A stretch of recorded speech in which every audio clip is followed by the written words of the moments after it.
So I'm going to go over some of your quizzes. We're talking about chapter 17 now. And so I'm going to start with quiz 24. So go ahead and get out your quiz 24. So the first part is true false. So in a redox reaction, the substance gaining electrons is oxidized. So always remember what was Leo and Ger. Leo basically says loss electrons mean oxidation and gaining electrons mean reduction. So in a reduction reaction, the substance gaining electron is going to be reduced, not oxidized. So number 1 is false, and it's reduced instead.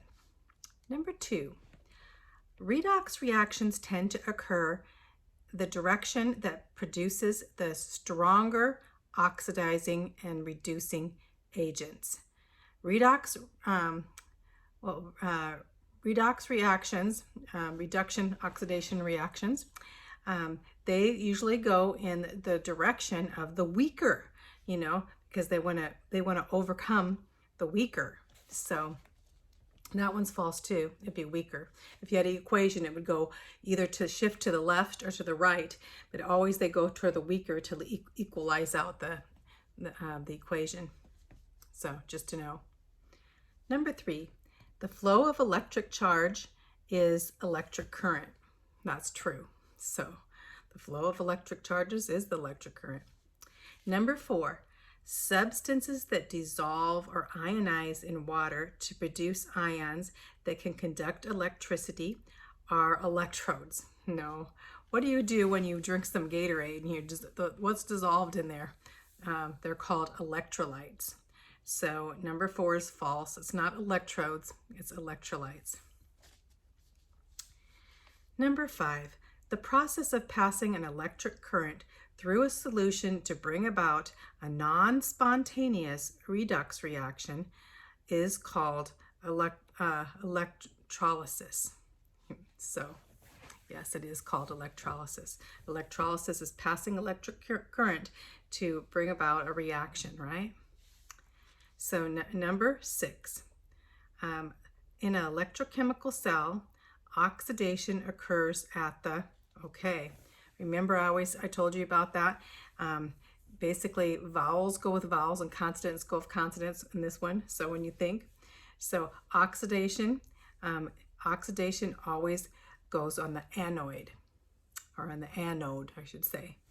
And then reduction always goes on the cathode. So this would be false. It would be oxidation goes to the anoid, A-N-O-D-E. So number 7, in electrochemical cell, reduction occurs at the, now we're talking about reduction. Reduction occurs at the cathode or the anode. Reduction starts with the consonant, so it's cathode. That's how I remember, consonants and vowels. So reduction is at the cathode, so number 7 would be false, and it would be at the cathode. So those the questions are both false, and they're opposite. Number 8, using an electrolyte cell to form a thin coating of metal in an object is called electroplating. Yeah, it is. Remember the electroplating? Basically, the silver coming around the spoon and then plating the spoon as the electrolyte cell forms around with the oxidation. And number 9, in sodium hydroxide, NaOH, what is the oxidation number of sodium? So, we have to how to figure this out is you look at the oxidation numbers. The oxidation of oxygen is basically 2, and hydrogen is 1. And so what would be the oxidation of sodium when you find this out? -2. Oxygen is -2 and 1. So basically with the sodium there, it'd be a +1. So how did I figure that out? Yes, so -2 or -2 and a 1 would be a positive 1 because you have to have the opposite. So it looks like if you had a -2 and a -2 and a -1, it'd be a -1, and then they have to balance out, so it would be a +1. So sodium would be +1. So if sodium's +1, that's that molecule, and then the OH would have to be -1, which it is, because oxygen's -2 and 1. So you have to kind of, those are those numbers. Oxygen's always -2, and sodium, in hydrogen's always a +1. So if you add a -2 and +1, you get -1. So sodium would have to be +1 to balance. That's what I'm trying to explain to you a bit. Number 10, in sodium hydroxide, NaOH, what is the oxidation number of oxygen? Oxygen, I just told you, is always a -2. So I'm going to go on to your quiz number 25. Yeah, we're going to quiz number 25. That's about it for the quizzes on chapter 16. And these quizzes will be on chapter 17. And these would basically, chapter 16 and 17 go together. And we'll be doing the test on both of them. So, quiz 25. What force binds protons and neutrons together in the nucleus? So these are all forces. These 4 forces are common forces in the universe. Number 1, is it A, the strong nuclear force? Is it B, the weak nuclear force? Is it C, electromagnetic force? Is it D, the gravitational force? Well, we know it's not gravity. We know it's not electromagnetic. So is it the strong or the weak? Of course it's the strong. It's such a strong force that holds an atom together. It's amazing. It's a force that God put there. And that force, if we could leash that, as we unleash the force and use the force of what's in an atom with the nuclear energy, it would be pretty amazing. So number 2, what is the conversion of one nuclide into another in spontaneous nuclear reaction? So what is that? Is it A, the nuclear mass defection? Is it B, nuclear entropy? Is it C, radioactive mutation? Or is it D, radioactive decay? So what is the conversion of one nuclide into a spontaneous nuclear reaction? Is always radioactive decay. It's always radioactive. Radioactive is always decaying. One nuclide has to turn into another nuclide as it decays. So what is the energy required to break up a nucleus into individual nucleons? So A, is it nuclear decay constant? B, is it nuclear binding energy? C, is it nuclear activation energy? Is it nuclear, D, is it nuclear enthalpy? So enthalpy has to do with heat. It can't be that one, we know. And so as we look, nuclear binding energy is what binds, is required to break. So if you have a binding energy, to break up that energy in an atom, to unbind it, that binding energy has to be set free. So it's nuclear binding energy. Number 4, which of the following properties are conserved in nuclear reactions? Is it A, nuclear charge atomic number? Is it B, mass number? Is it C, both A and B? Is it D, neither A nor B? So which of the following properties are conserved? There's 2 things conserved, and one is the atomic number and the other is the mass number. So they're both. So it'd be C, both A and B. Those 2 things. It's the nuclear charge, which is the atomic number, and then the mass number. They both have to be conserved on both sides of an equation. So the half-life of magnesium-28 is 21 hours. If you started with 1,000 milligrams of magnesium 28, how much would you have left in 63 hours? So they want the half-life. So half-life is that you have to half it, right? Each time, and then you half the time before. So 63 hours. So we have 21 hours, 42 hours, and then 63 hours. So we have three different, we're going 1, 2, 3, right? And so the half-life, okay, the half-life is the half-life of magnesium is 21 hours. In 21 hours, the half-life is going to be 500, right? So at 21 hours, you have 500 milligrams. And so, because you half it, you basically halved that 1,000. So after 21 hours passed, you have 500 milligrams. Then after 42 hours, another half, you have to half 500, which gets 250 hours. And then after 63 hours, which is another 21 hours, you are going to half the 250, which you're going to get 125. So see how I did that? So you can write that down as you go. So at 21 hours, after 21 hours, it's going to be half of 1,000, which is 500. Then after another 21 hours, which is at the 42-hour spot, it's going to be half of the 500, which is 250.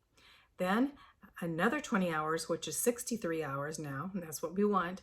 It's going to be half 250, which is 125 milligrams. That's how I figured that one out. Which of the following statements regarding radionuclides is true? Which one of these would you say that's true? So I'll read them. Substances with long half-lives tend to produce more dangerous radiation than substances with short half-lives. We're talking about danger now. Substances with long half-lives tend to produce more intense radiation than substances with short half-lives. C. Substances with long half-lives tend to produce less dangerous radiation than substances with short half-lives. Substances with long half-lives, this is D, substances with long half-lives tend to produce less intense radiation than substances with short half-lives. So substances with short half-lives tend to produce, more, as for short, more dangerous, or, as for their half-life, how I can describe that. So substances with long half-lives will tend to produce less dangerous radiation than substances with short half-lives. Now, I was either going to say less dangerous radiation, or I was going to say less intense radiation, because you think intense radiation could be dangerous. So C and D, you can figure. I would say the answer is less dangerous radiation, but you might look that up yourself, because I could have got that one wrong. But substances with long half-lives tend to produce less than short. Short half-lives tend to be more dangerous or more intense. You'll find that one out for me. Okay, let's go on to number 7, which says matching. Well, you can just tell there's the matching. The matching is going to either be alpha, beta, or gamma, right? And these three, you have to pick out which one. So number 7 consists of high energy and electromagnetic waves. Of course, those are gamma waves. Gamma waves are electromagnetic. They go really quick, and they're very have a lot of energy in them. So number 8 consists of high velocity electrons. Basically, the electrons are let loose at a high velocity because a neutron turns into a proton, and so then the electron wants to equalize, so it has a high velocity electron, and that's in beta. So B would be beta. So number 9 increases the atomic number of the parent atom by 1. I just told you So a neutron becomes a proton, increases. So number 9 would be beta 2. Number 10, decreases atomic number of the parent atom by 2. That's alpha. So basically the atomic number is decreased because you're basically an alpha particle takes off is a 2 protons and 2 neutrons. And so the atomic number will decrease by 2 and the mass number will decrease by 4 when it lets off at an alpha. That's alpha. When you have 2 by 2, it's going to be alpha. That's known. All right, I'm going to go over now appendix quiz. We're going to start with, there's 3 appendix quiz. I think I can get them on this video.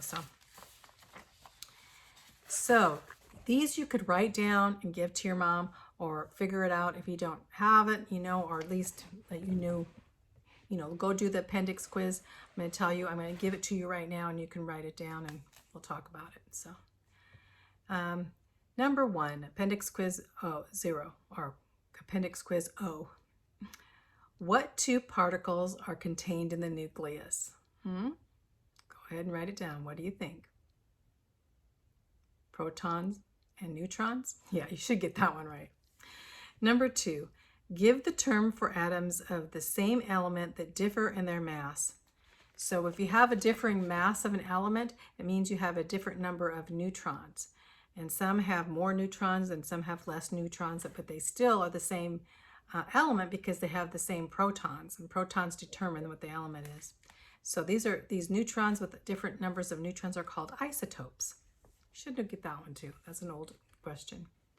Number 3, any unstable substance that tends to undergo nuclear decay is said to be what? So if it's unstable and it's going through nuclear decay, what do we call it? Radioactive, right? Radioactive substance. Number 3, any unstable substance that tends to undergo nuclear, I already did that one. We just did that one, sorry. Number 4, who first discovered what would later be called radioactivity? Think about it. Well, it was the scientist that basically he was looking at photographic sheets and everything and he discovered it by accident. He was trying to figure out if uranium was affected by the sun with these photographic slips that he was putting together, and he found that they glowed. He left them in the drawer and they seemed to glow. His name was Henri Becquerel. Becquerel, it's kind of important you know that, Becquerel, because later on we'll be talking about Becquerels, and they named something after him. But Becquerel, I think that's how you pronounce it. It's French, Henri Becquerel. So anyway, going on to number 5. What term refers to a specific type of atom described by both its atomic number and mass number? So it has the atomic number and its mass number, and you have them when you do an equation. You'll have the mass number on the top, and on the bottom you'll have the atomic number. Those are called nuclide. I just have a new word for it. So they're called nuclide. Nuclide, nuclide. All right. So that was quiz O. Now let's go on to quiz P. We'll go over quiz P. What 2 numbers are always conserved in nuclear numbers? We just went over that. 2 different things that are always conserved: the atomic number and the mass number, right? Number 3, give 3 types of nuclear decay. We went over that too: alpha decay, beta decay, and gamma decay. Number 4, what kind of radiation is widely used in the treatment of cancer? What kind of radiation? Well, what kind of radiation has the very highest of those 3? You would say because it has a lot of energy and it can penetrate through skin. Alpha cannot even go through a piece of paper because they're such big particles with 2 protons and 2 neutrons, and so they don't even go through, so they would never go through your skin. Beta, some do, but they're electrons, and so they can actually, you can put up cardboard or plywood and they wouldn't go through. So they can give mild burns, mild sunburns, I should say, with beta.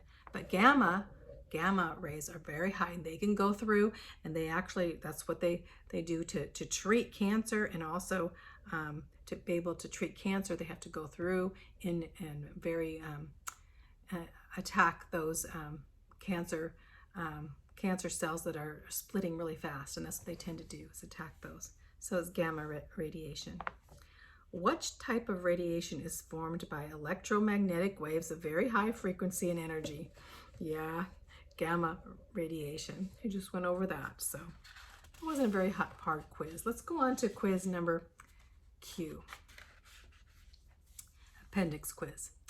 It says, name the process in which one atom splits into 2 or more smaller atoms. When the atoms split, what do you call that? Nuclear fission. Fission. Nuclear fission, splitting atoms. Number 2, the amount of an element that must be present at a given density in order for a nuclear reaction to be self-sustaining is what?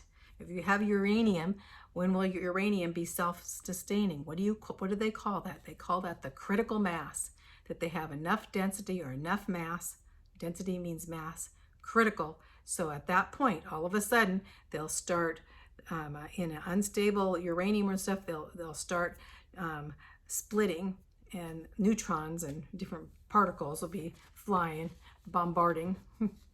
So number 3, name the process used to increase the percentage of a particular isotope. That's like uranium. They want to actually, what do they want to do to uranium to change it to a different isotope when they want a pure isotope or isotope that they can use in nuclear reactors? How do they do this? They have an enrichment. They have to enrich the isotope to make sure that they have the right isotope and then it's pure. They call it enrichment. That's in your book. So number 4, what device does a nuclear power plant use to produce heat? So when you have a nuclear power plant, where does everything happen and produces this energy, and what part? What do you call that? And it's usually in a big container very thick with concrete and everything to prevent nuclear radiation from getting out. They call that a nuclear reactor, right? That's a nuclear reactor. Number 4 is a nuclear reactor. Number 5, what part of the reactor slows neutrons down to allow for easier capture? Well, there's a couple things that do, but the basic thing that slows the neutron down is called a moderator. M-O-D-E-R-A-T-O-R. Moderator. Makes it moderated. Moderate means to organize it, or slowing it down, so it's organized. Moderator, they call it. Also, another part is the cones do too. So, but the cones are going through and different, kind of separating and absorbing some of the